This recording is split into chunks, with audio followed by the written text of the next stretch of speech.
नमस्कार, मी परमदास जाधव. तर इराण आणि अमेरिकेमध्ये जे युद्ध चालू आहे, त्या युद्धाची चर्चेत सहभागी होण्याबाबत अद्याप कोणताही निर्णय हा घेतलेला नाही. तर अमेरिकेने सांगितले आहे की ते या चर्चेत सहभागी होतील. अमेरिकेचे राष्ट्राध्यक्ष डोनाल्ड ट्रम्प यांनी म्हटले आहे की त्यांचे शिष्टमंडळ इस्लामाबादला जाणार आहे. तर तिकडे पाकिस्तान, इराण, अमेरिका चर्चेसाठी जोरदार तयारी सुरू आहे त्यांची किंवा ते करत आहेत. चर्चेची या ठिकाणांची सुरक्षा व्यवस्था कडक करण्यात आलेली आहे. कारण इथे इराण आणि अमेरिका यांच्यात मोठी अशी या युद्धाबाबतची जे शिष्टमंडळ येणार आहे त्यांची चर्चा होणार आहे.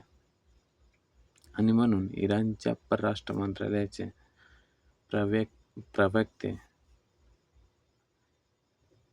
इस्माईल बकाई यांनी तेहरानमधील एका पत्रकार परिषदेत सांगितले की अमेरिकेने शस्त्रसंधी झाल्यापासूनच त्याचं उल्लंघन केलेलं आहे. तर इराण कोणतीही कालमर्यादा किंवा अल्टिमेटम मान्य करणार नाही.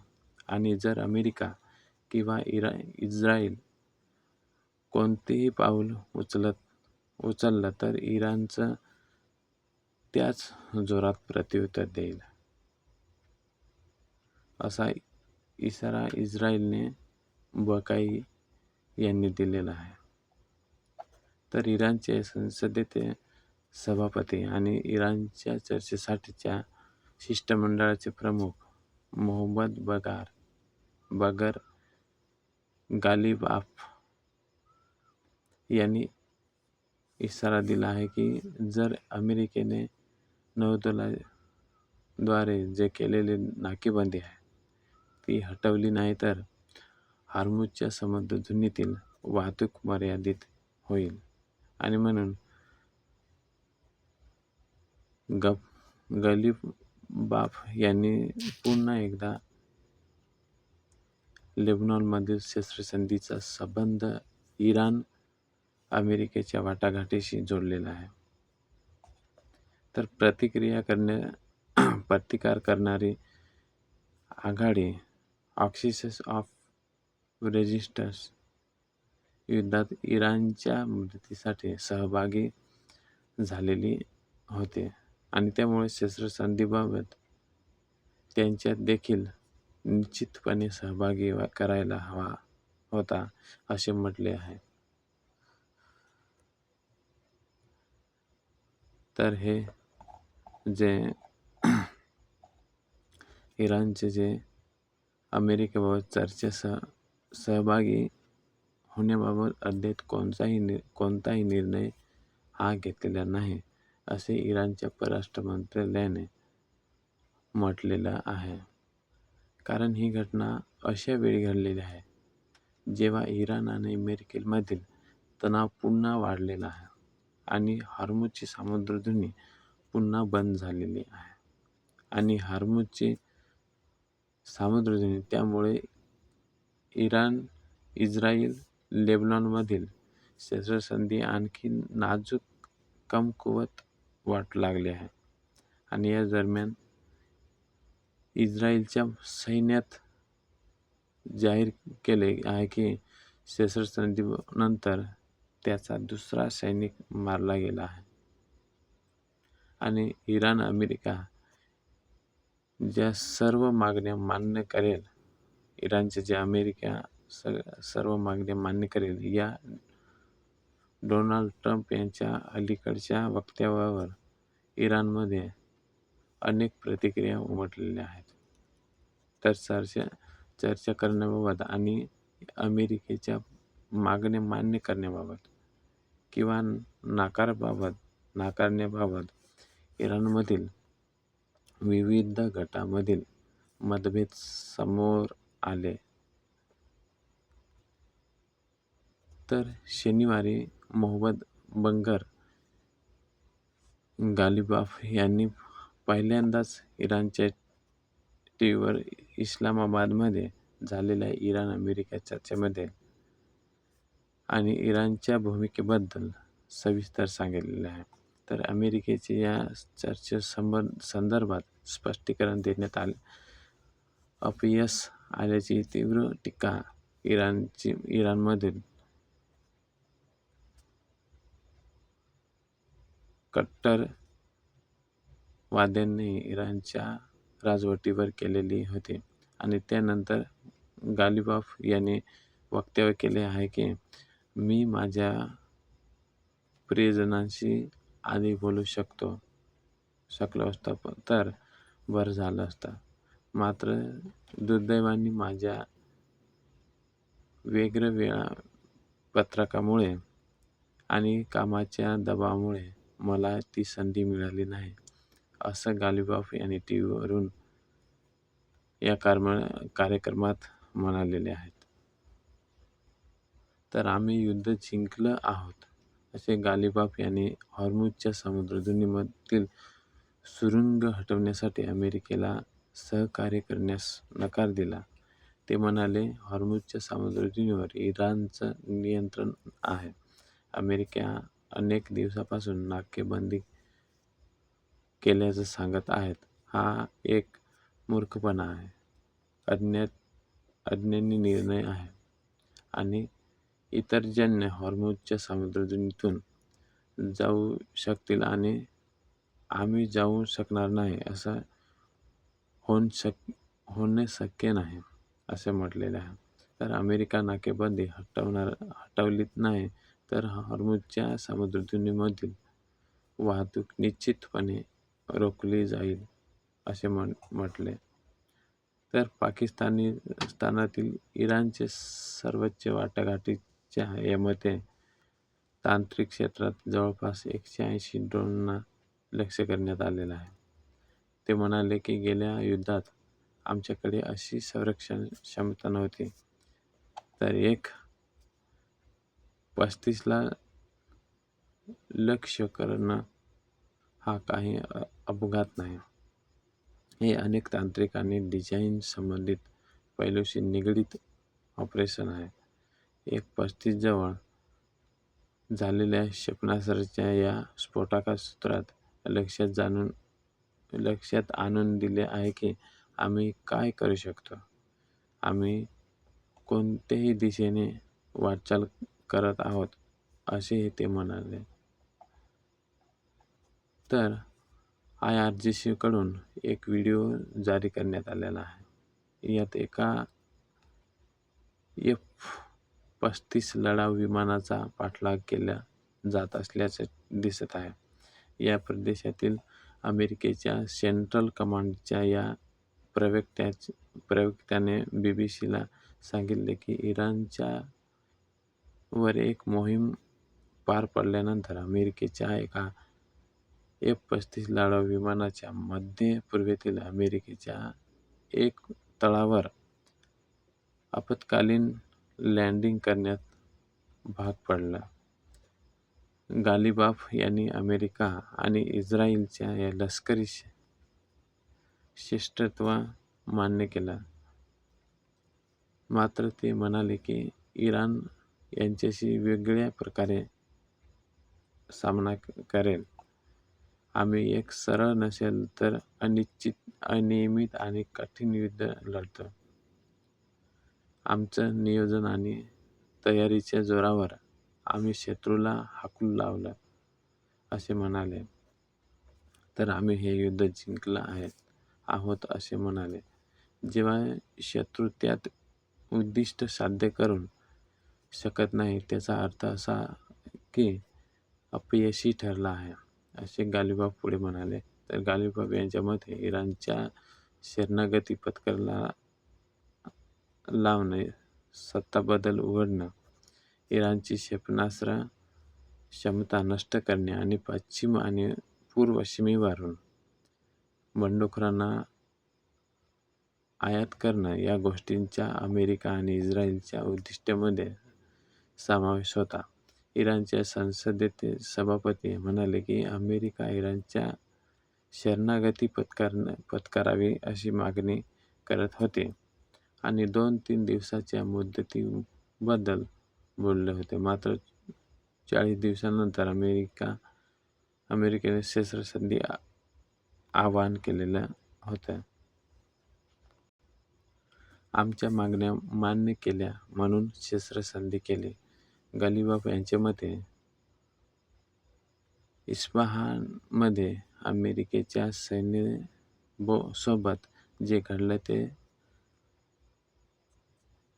तब्समध्ये घडलेल्या घटनेपेक्षाही वाईट होते. अमेरिकेने जाहीर केले की एका मोठ्या लष्करी मोहिमेद्वारे त्यांनी त्यांच्या एका F-15 लढाऊ विमानाच्या 2 वैमानिकांना वाचवलं आहे.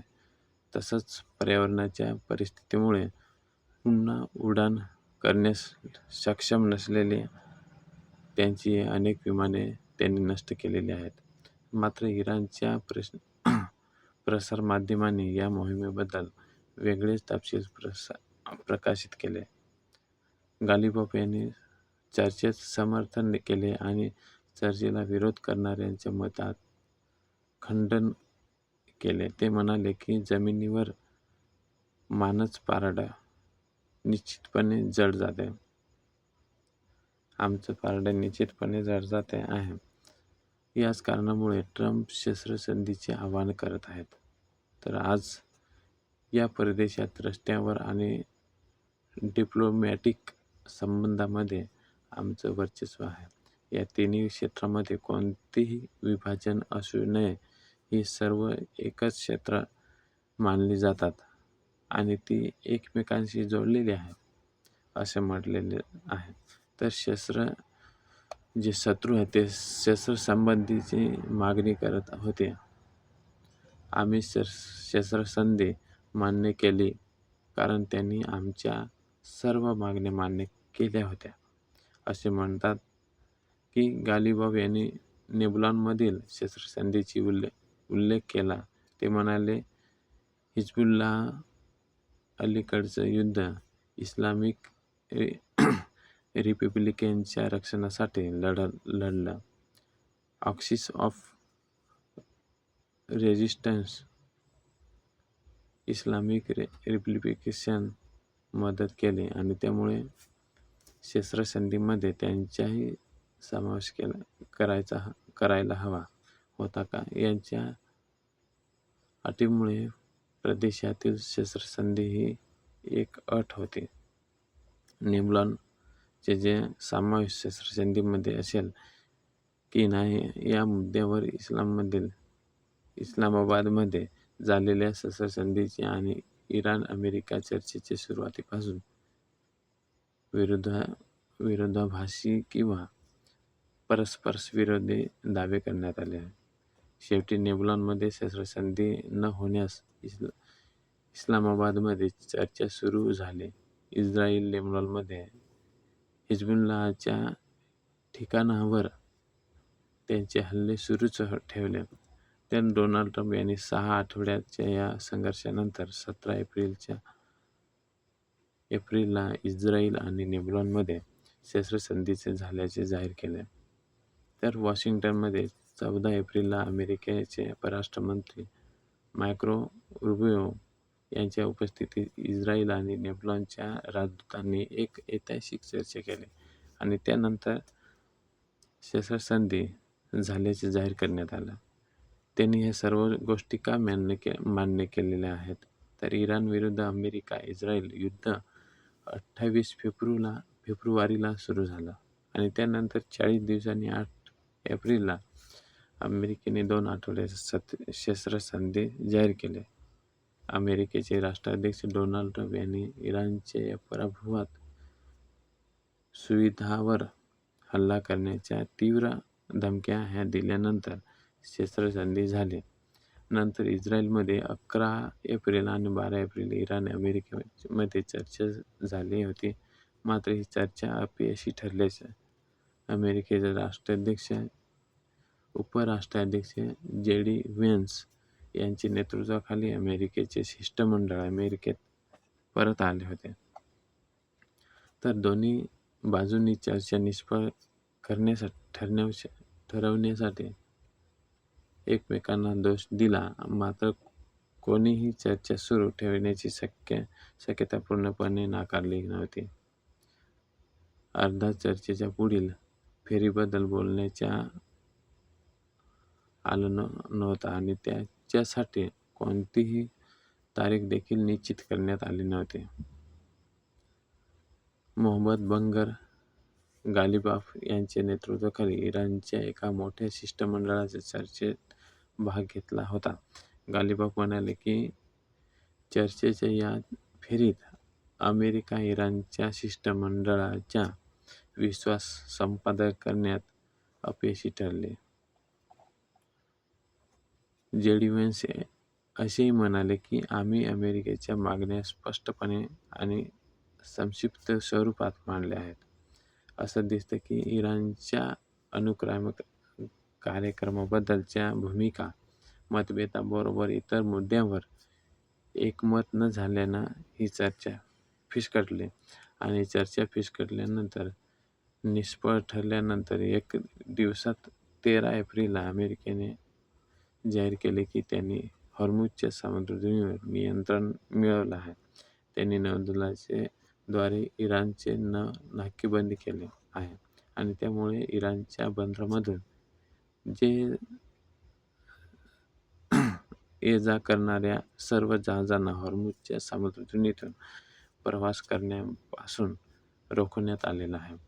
मात्र 15 एप्रिल डोनाल्ड ट्रम्प यांनी इराणबाबत चर्चेसाठी दुसरी फेरी होण्याची शक्यता असल्याचे जाहीर केले. त्याच दिवशी पाकिस्तानचे सैन्य आणि सशस्त्र दलाचे commander in chief field marshal Asim Munir एका उच्चस्तरीय आणि सुरक्षा शिष्टमंडळाबरोबर अमेरिकेचा संदेश देण्यासाठी आणि चर्चेच्या दुसऱ्या दिवशी फेरीची योजना तयार करण्यासाठी तेहरानला गेले आणि इराणचे परराष्ट्रमंत्री अब्बास अराघची यांनी त्यास स्वागत केलं. तर डोनाल्ड ट्रम्प यांचे 17 एप्रिलला पहिले आणि युरेनियम शुद्धीकरण थांबवण्यात इराण तयार झाला आहे. तर इराण यांच्या शुद्ध युरेनियमचा साठा हस्तांतरित करण्यास तयार झाला आहे आणि त्यांनी सर्व गोष्टी मान्य केल्या आहेत, असं ट्रम्प म्हणाले. तर असा ही बातमी आणि म्हणून जे गालिबाफ आहेत ते म्हणतात की इराण अमेरिका यांच्यातील वाटाघाटी नेमके कुठे अडल्या आहेत, असे गालिबाफ म्हणत आहेत. धन्यवाद.